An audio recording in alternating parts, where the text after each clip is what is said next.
All right, last one I'm going to do tonight. So I just did Decameron Tarot, and then I've got Manara Tarot. The reason why I'm doing these both tonight is these are both erotic tarot decks. So I felt like it would fit well as a theme to take a look at them both because they're each a little bit different from the other. So without further ado,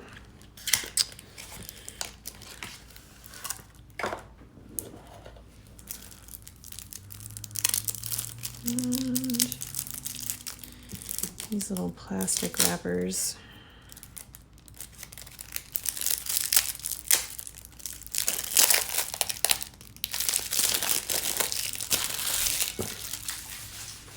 Okay, so the artwork on this one obviously is a little bit different, obviously different artist. I believe it is actually, oh, it doesn't say on the box. So Milo Manara is the artist who's well known for erotic art. Same type of book as far as the descriptions for each of the cards as the Decameron Tarot. It's kind of a standard, like very short, line or two for each card. This one does have some astrological markings as far as the houses, like if you want to correlate to your birth chart and the signs, which is different. So if you like astrological decks, this one definitely, fits the bill for that. But otherwise, pretty short booklet, not a lot going on there. Pretty much standard card stock as far as some of the lesser expensive decks from Lo Scarabeo. It's thin, but it's not too thin. It's the type of card that if you were to shuffle it, it would be fine. It's not going to break. The edges might get worn a little bit depending on how you're shuffling, but otherwise, I think it's a pretty standard for some of their standard quality decks. Here is what the card back looks like. And let's get started. So what I'm gonna do, let's see here.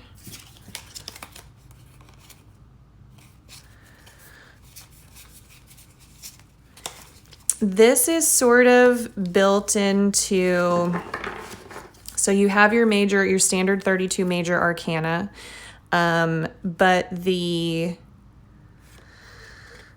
card names, well, they're not named. So you kind of have to know which card you're looking at as far as like the Fool, High Priestess, Empress, etc., etc., etc. Until... Oh, I'm sorry. Actually, I'm looking at the pip cards. I was like, why are the numbers not the same? So this is actually backwards. I'm gonna do this. I like to start from the major arcana. So they are labeled. That gave me a little bit of a heart attack there.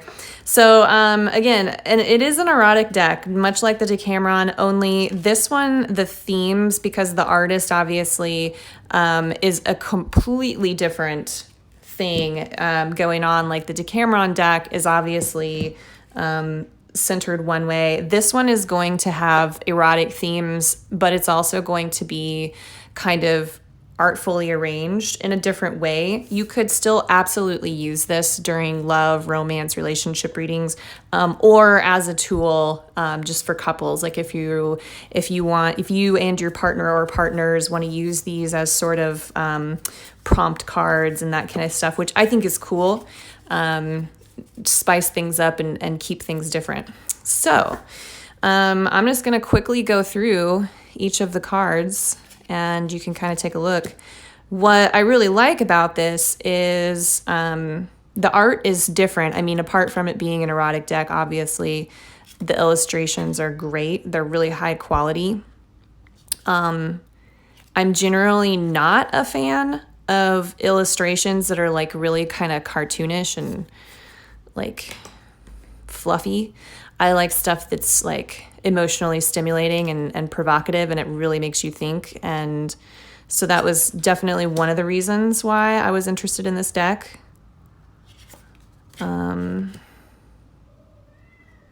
It's definitely got some really cool stuff. It's completely different erotic art from the Decameron deck.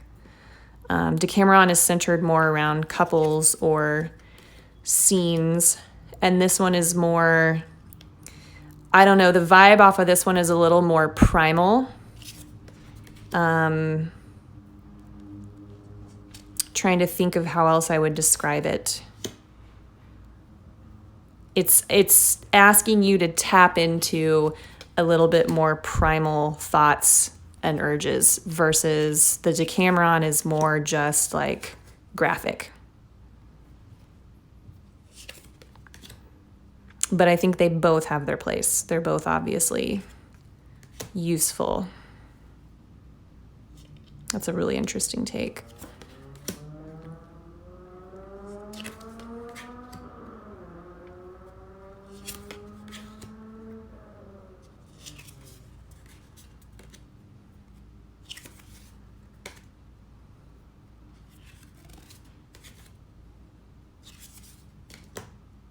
And then we get into the minor arcana.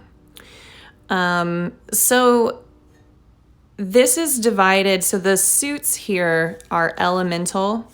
Obviously, water is cups. Earth is pentacles or coins. Fire is wands. And air is swords. So it's not going to have your standard suits. But, you know, I almost kind of think that having the elemental suit is sometimes a little more intuitive for some of these.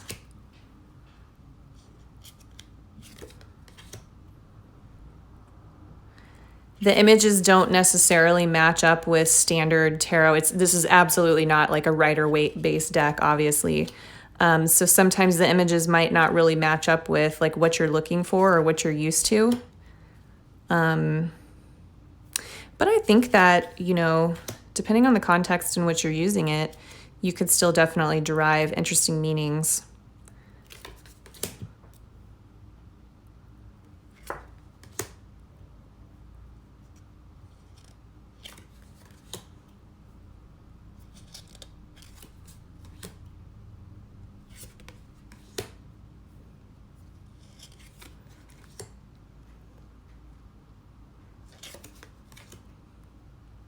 Really different kind of deck, and I really like it. Like the feeling on this one versus the Decameron. The Decameron obviously was, you know, it's a little more lighthearted, it's fun, it's kind of like, you know, like, hey, let's all have a good time. This one, like I said, it definitely feels a little more primal, it's thought-provoking. It's probably going to unearth stuff that like within, so like maybe it's a shadow part of yourself, or maybe it's like a repressed part of your psyche or sexuality or something like that. I could see that definitely being the case with this deck, exploring themes that probably a lot of us avoid exploring, I would guess.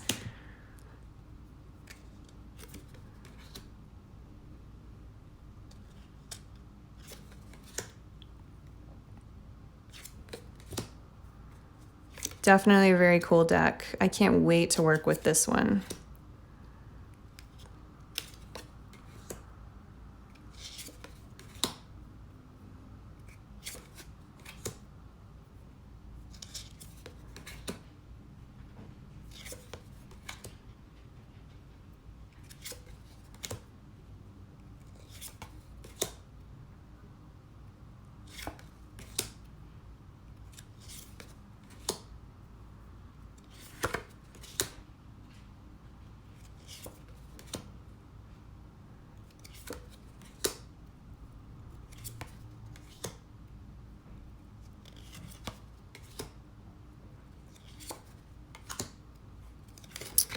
I think this is the last suit.